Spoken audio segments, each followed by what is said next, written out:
आज मंत्रिपरिषद ने 19 एजेंडाओं पर निर्णय हुए।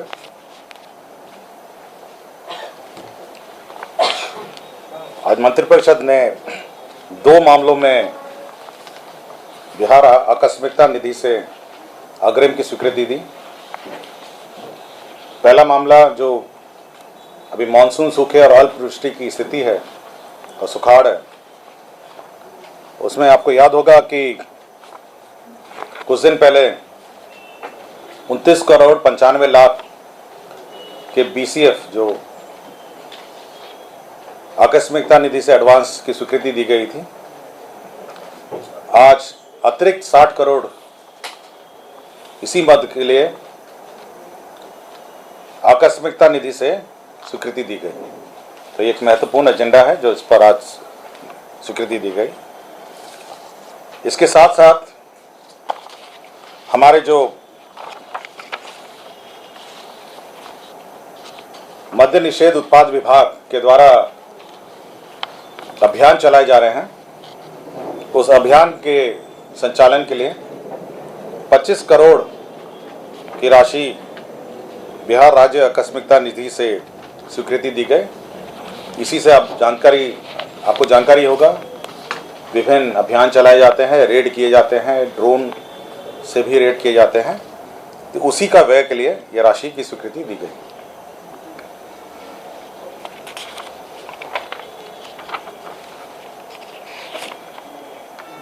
नगर विकास एवं आवास विभाग भागलपुर के अंतर्गत स्मार्ट सिटी के अंतर्गत 1309 करोड़ की योजना स्वीकृत थी। अब उसको रिवाइज करके 980 करोड़ की योजना मंत्रिपरिषद ने स्वीकृति दी। इसमें कुछ कंपोनेंट थे जो PPP कंपोनेंट थे और अन्य प्राइवेट सेक्टर पार्टनर्स थे, उसको हटा दिए गए हैं और जो मूल जो योजना पूर्व में स्वीकृत थी उसी के आलोक में यह स्वीकृति दी गई। Bihar state power transmission company limited के अंतर्गत ग्रिड सब स्टेशन में जो ABT मीटर्स हैं, अवेलेबिलिटी बेस्ड टैरिफ है, जो ABT मीटर्स हैं जो हर ग्रिड पे लगते हैं, उसके लगाने की स्वीकृति दी गई। उसमें 72 करोड़ 50 लाख की राशि व्यय होगी। यह मंत्रिपरिषद ने इसकी स्वीकृति दी। पथ निर्माण में 2 बड़ी योजना की स्वीकृति दी गई। वामपंथी उग्रवादी प्रभावित क्षेत्र में जो रोड कनेक्टिविटी का left wing extension affected area का जो प्रोजेक्ट है, उसका बैच 1 22-23 के लिए 242 करोड़ 68 लाख 19 हजार की स्वीकृति दी गई। इसके अंतर्गत 28 पथों का निर्माण होगा और 13 पुल का निर्माण होगा। तो ये जो एक्सट्रीमिस्ट एरिया है और left wing extremist affected areas हैं, उसके रोड और ब्रिजेस निर्माण के लिए राशि की स्वीकृति दी गई। एक दूसरी योजना है जो सेंट्रल सड़क अवसंरचना निधि, जो CRIF फंड है, उसके अंतर्गत 8 जिलों में 11 पथों कुल 120.18 किलोमीटर की योजना स्वीकृति की गई। साथ ही साथ मजबूतीकरण कार्य और एक हाई लेवल RCC ब्रिज की भी स्वीकृति दी गई। इस योजना के अंतर्गत 1097 करोड़ 50 लाख 90 हजार की राशि व्यय होगी। तो यह 2 योजना है पथ निर्माण की जो स्वीकृति दी गई। पशु एवं मत्स्य संसाधन विभाग के अंतर्गत मुख्यमंत्री तालाब मत्स्य विकास योजना की स्वीकृति दी गई। 97 करोड़ 97 लाख 45 हजार, इसमें 97 करोड़ 57 लाख 45 हजार, 57 करोड़ 97 लाख 45,000, 57 करोड़ 97 लाख 45,000।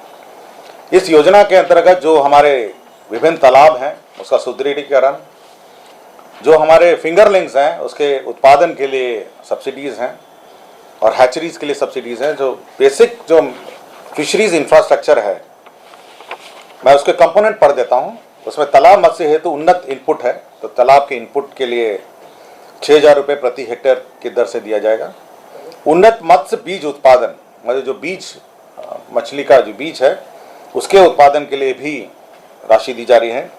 ट्यूबवेल तथा पंप सेट, इसके अंतर्गत 2026 लाभुकों को लाभित होगा। तालाब मत्स्य हेतु यांत्रिक एरिएटर, जो एरिएटर हैं विभिन्न तालाबों में ताकि ऑक्सीजन लेवल तालाबों को मेंटेन किया जाए, वो इस योजना के अंतर्गत कवर होगा। और मत्स्य बीज हैचरी का जीर्णोद्धार एवं जो हैचरीज हैं जो आज के दिन में, उनका भी सुदृढ़ीकरण होगा। तो ये एक मत्स्य क्षेत्र की योजनाएं हैं जिसकी स्वीकृति आज मंत्रिपरिषद ने दी। राज्य सरकार द्वारा आप जानते होंगे कि बिहार ग्रामीण जीविका पार्जन प्रोत्साहन समिति के माध्यम से 2006-07 में जीविका योजना राज्य में चलाई गई थी और उसके बाद NRLM के अंतर्गत आजीविका मिशन शुरू की गई थी 2011-12 में। इसका नामकरण फिर कालांतर में दीनदयाल अंत्योदय योजना राष्ट्रीय ग्रामीण आजीविका मिशन के रूप में किया गया था। आज मंत्रिपरिषद ने 2022-23 से लेकर 2025-26 तक का जो कार्य योजना है, जो राशि है 60-40 है, 60% भारत सरकार की राशि है और 40% राज्य सरकार की राशि है। तो 15,326 करोड़ 80 लाख की योजना स्वीकृत की गई है। मैं जस्ट कंपोनेंट आपको बता देता हूं इसमें क्या क्या कंपोनेंट्स हैं इस योजना के अंतर्गत।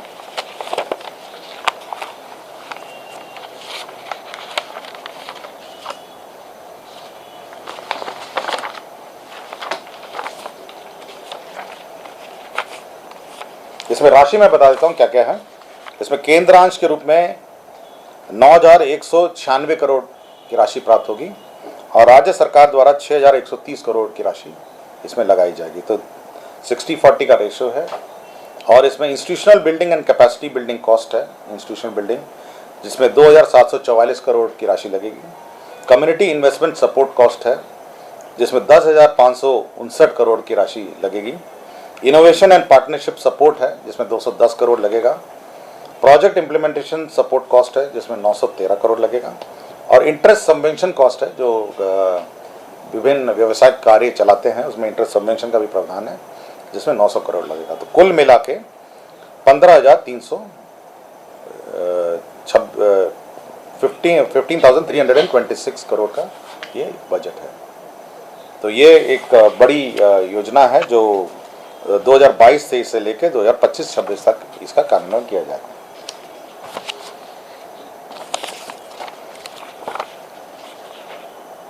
इसके अतिरिक्त बहुत सारे पद आज सृजित हुए विभिन्न विभागों में और मैं सभी जिन जिन विभागों में पद सृजन हुआ है मैं पढ़ के सुना देता हूँ।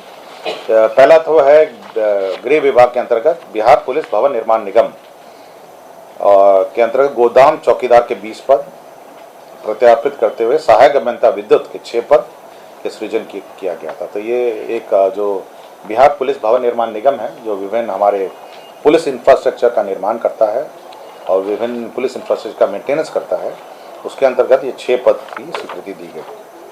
इसके साथ साथ शिक्षा विभाग में पाटलिपुत्रा विश्वविद्यालय पटना, मुंगेर विश्वविद्यालय मुंगेर, पूर्णिया विश्वविद्यालय पूर्णिया और पटना विश्वविद्यालय पटना में सहायक प्राध्यापक, सह प्राध्यापक, प्राध्यापक के 370 पद और शिक्षेतर कर्मी के 89 और कुल 459 पद 459 पदों का सृजन किया गया। तो ये यूनिवर्सिटीज़ में ये पद क्रिएट किए गए। इसके साथ साथ वीर कुंवर सिंह विश्वविद्यालय आरा अंतर्गत प्राचीन भारतीय इतिहास, एंशिएंट इंडियन हिस्ट्री एवं एशियाई अध्ययन विषय में स्नातकोत्तर विभाग के लिए शिक्षकों के 6 पद और शिक्षक कर्मियों के लिए 6 पद अर्थात 12 पदों के सृजन की स्वीकृति दी गई। तो यूनिवर्सिटीज़ में पद आज स्वीकृत किए गए। साथ ही साथ हमारे स्वास्थ्य विभाग में भी जो बिहार कॉलेज ऑफ फिजियोथेरेपी है कंकड़बाग में और ऑक्यूपेशनल थेरेपी कंकड़बाग है, इसमें 21 पद विकलांग भवन के लिए 21 पद, विकलांग भवन अस्पताल कंकड़बाग के लिए 43 पद एवं कृत्रिम अवयव निर्माण केंद्र कंकड़वा के लिए 3 पद, कुल 67 पदों का ये स्वीकृति पोस्ट क्रिएशन किया गया। तो हॉस्पिटल जो हेल्थ सेक्टर है उसमें भी पद क्रिएट किए गए। साथ ही साथ हॉस्पिटल सेक्टर में एक और विषय पर राज्य सरकार ने निर्णय लिया, जो हमारे राज्य में चिकित्सा प्रशिक्षण में जो इंटर्न्स हैं, जो इंटर्न छात्र छात्राएं हैं, उनके स्कॉलरशिप की राशि में बढ़ोतरी की गई। मैं स्कॉलरशिप की राशि बढ़ोतरी के बारे में आपको जानकारी देता हूं कि कितनी राशि की बढ़ोतरी हुई है। राज्य में सरकारी चिकित्सा महाविद्यालय के इंटर्न हैं, जिनको पहले 15,000 रुपये प्रतिमाह मिलता था, जो बढ़ के अब 20,000 हो गया है।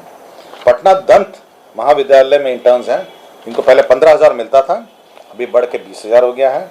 आयुर्वेदिक, यूनानी एवं होम्योपैथी के इंटर्न्स हैं, जिनको 15,000 मिलता था, ये बढ़ के 20,000 हो गया है।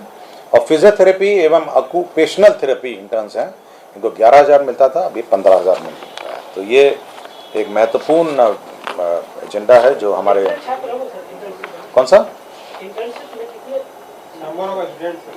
देखिए, इसमें टोटल बढ़ोतरी हुआ है 10 करोड़ 19 लाख का टोटल बढ़ोतरी हुआ है। और नंबर्स मेरे पास नहीं है, मैं देखता हूँ अगर प्रस्ताव में कहीं होगा तो। हाँ, नंबर्स मैं बता देता हूँ।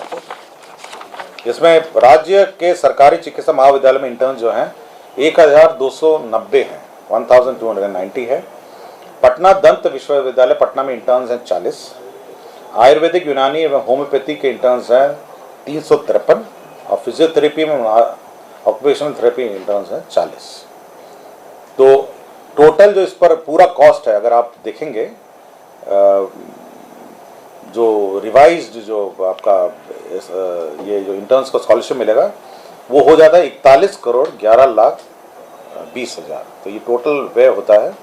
और जो इंक्रीज हुआ है पिछले रेट से वो है 10 करोड़ 29 लाख का इंक्रीज हुआ है। तो ये नहीं 41 करोड़ 11 लाख 20,000 है, ये टोटल इंटर्नशिप है बढ़ाने के बाद। और जो इंक्रीज है वो है 10 करोड़ 10 करोड़ 29 लाख, ये है इंक्रीज। जो इंक्रीज है पुराना रेट के अगर हिसाब से देखेंगे तो ये होगा 30 करोड़ 82 लाख 20,000। तो 30 करोड़ 82 लाख 20,000 में अगर 10 करोड़ 29 लाख आप जोड़ेंगे तो 41 करोड़ 11 लाख 20,000 हो जाता है। तो ये एक महत्वपूर्ण एजेंडा है जो हमारे इंटर्न्स के लिए खबर है। इसके बाद 2 डॉक्टर्स आज डिसमिस हुए हैं, ये लॉन्ग टर्म एब्सेंस में। इसमें डॉक्टर प्रभाकर कुमार, चिकित्सा पदाधिकारी, सदर अस्पताल मोतिहारी, जो 15 फरवरी 2015 से ड्यूटी पे नहीं थे। और डॉक्टर प्रभात प्रकाश, ये चिकित्सा पदाधिकारी सदर अस्पताल मोतिहारी हैं, जो 27/7/2014 से ये लगातार ये मिसिंग है, तो ड्यूटी से मिसिंग है। तो इन दोनों को आज डिसमिस किया गया है। इसके अतिरिक्त एक खाद्य एवं उपभोक्ता संरक्षण विभाग है। आपको याद होगा कि हम लोग का एक कंप्यूटराइज प्रणाली है जिसमें सभी गाड़ियों में हम लोग का जीपीएस लगा है और मूवमेंट का ट्रैकिंग होता है और टोटली कंप्यूटराइज सिस्टम है। और इस सप्लाई चेन मैनेजमेंट का जो सिस्टम है उसमें पहले भारत सरकार देती थी, 2020 तक भारत सरकार ने दिया। अब वो व्यवस्था बंद कर दी गई है और अब राशि जो है, जो उसका बजट है और एक्सपेंडिचर है, राज्य सरकार अब करेगी। इसमें 66 करोड़ 95 लाख रुपए व्यय किए जाएंगे। इस पर मंत्री परिषद ने स्वीकृति दी गई।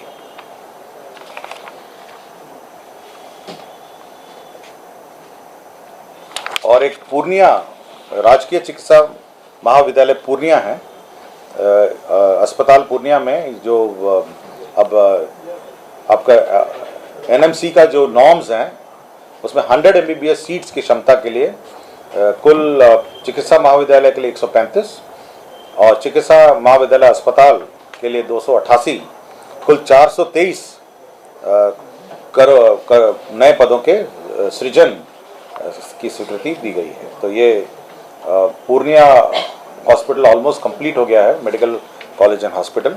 तो उसको संचालित करने के लिए ये पदों की स्वीकृति और उसका जो एनएमसी नॉर्म्स जो हैं उसमें रिकग्निशन होने के बाद यहाँ से एडमिशन हो सकेंगे और ये चालू हो सकेगा। तो आज ये सब एजेंडा पे मंत्रिपरिषद की स्वीकृति दी गई। धन्यवाद।